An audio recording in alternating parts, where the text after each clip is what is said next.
قولي نفسك السي محمد. محمد بخرواش، مزداد نهار 6 سبتمبر 1969 بورزازات. فاعل جمعوي، رئيس جمعية تنمية تقديم التنمية الاجتماعية والسياحة الثقافية، وصاحب فكرة رسائل بنغمات الحروف والألوان، والمشرف على النشاط ديال الجمعية اللي سميتو ورزازات كستي تراث وإبداع. هذا هو بالنسبة ل MMLC، وهي رسائل بنغمات الحروف والألوان، دي ميساج باغ دي ميلودي دي ليتري دو كولور.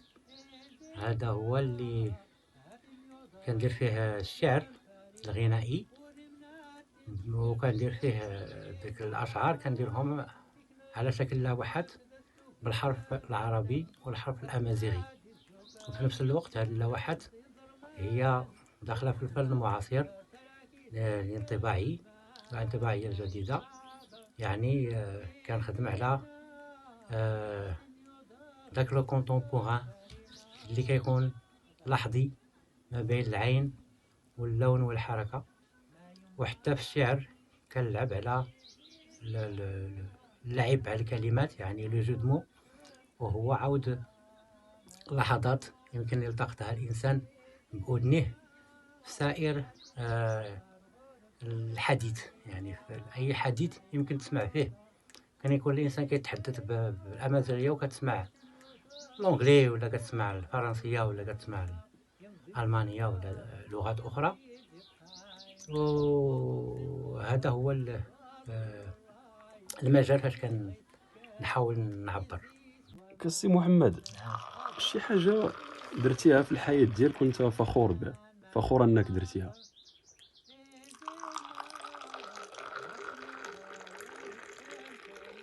هي الحمد لله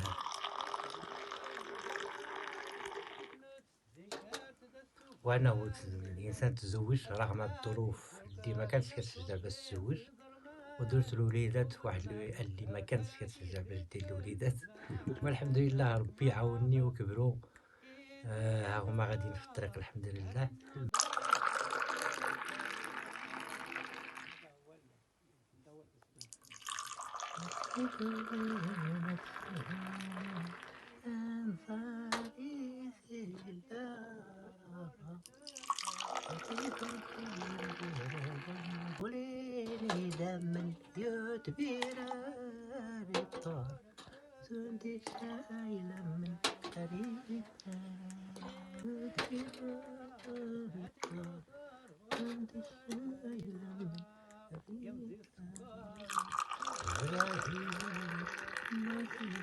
دابا السي محمد، شنو هي الرسالة ديالك من هذا الفن هذا اللي كتقدم؟ هو وجهة نظر اللي كنشوفها أنا، سورتو رؤية نقدية بواحد الطريقة كاريكاتورية الأوضاع والمواقف اللي كنتلاقى معها في الحياة. رجعنا بك للزمن لورا، شي نصيحة تعطيها لراسك وانت باقي صغير مثلا؟ هي النصيحة اللي ديما تبعت هي أنه كان واحد نقول من الإعدادي اللي كان في اليماني ديك الساعة، يعني اللي كتسمى دوكا التاسعة، كان واحد الأستاذ عندنا مربي جمال كان كيدير لنا العربية، وكان كيجيب أمثلة شعبية، أمثلة عالمية. من بين الأمثلة هي اللسان عنوان الإنسان، يترجم عن مجهوده ويبرهن عن محصوله. وهذا المثل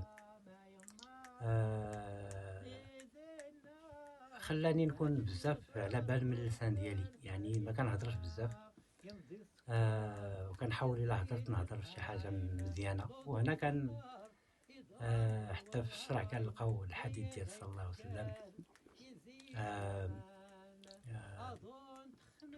قل خيرا او اصمت. يعني الحكمه ديال الكلام ماشي ديما غير في الهضره، يمكن تلقاو الحكمه ديال الكلام حتى في الصمت. وهاد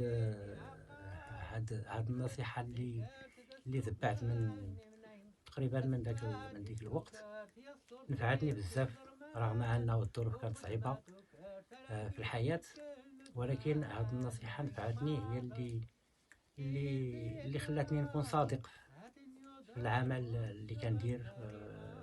يعني اي عمل كنخدم فيه كنحاول نكون فيه صادق ومراعي الامانه، وهذا الشيء اللي عطاني هذه النتيجه هذه، ديال انه لقيت واحد الاسلوب باش نعبر ويعجب الناس، واحد الاسلوب اللي كيعجب الناس، وهو باش كنحاول نعبر دروك. شكرا السي محمد. مرحبا، شكرا بزاف. وبالتوفيق ان شاء الله على ان شاء هذا الله، الكونسيبت باش بديتي. ان شاء الله الله السي يسهل محمد، عليك. امين. Mother is enough, hat in your door, work, farina.